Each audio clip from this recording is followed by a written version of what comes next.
Hello. Today we're performing maintenance on this roof ream heat pump unit.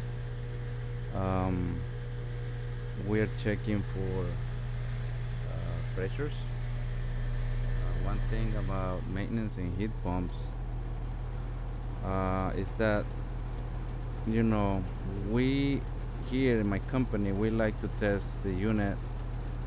We like to check refrigerant charge levels in heating mode um, and in cooling mode. Then the reason being is because we were here in the fall, the unit run properly throughout the summer, but we don't know. Things can happen in between, and what if we develop a leak? Although we can check that by testing the temperatures on each pipe and testing temperature difference out of the vents. For us, we find out that this is the best way to predict if something is odd, if the pressures are off. Right now, just came on, so we are on the suction line 138, 48 in this area, and 332, 333, and it's probably like 68 degrees here.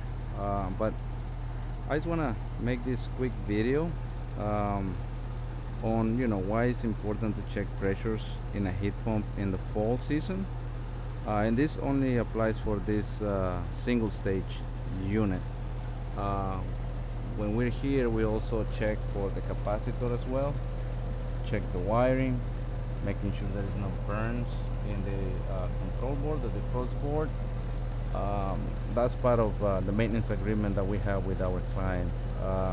So it is important to always check this guy because again these components run year round: fans, compressor, inside blower motor. So it's year round, heating and cooling, heating and cooling. So um, again, if you come across this video, I hope it tells you something. If you're new in the trades, welcome to the trades.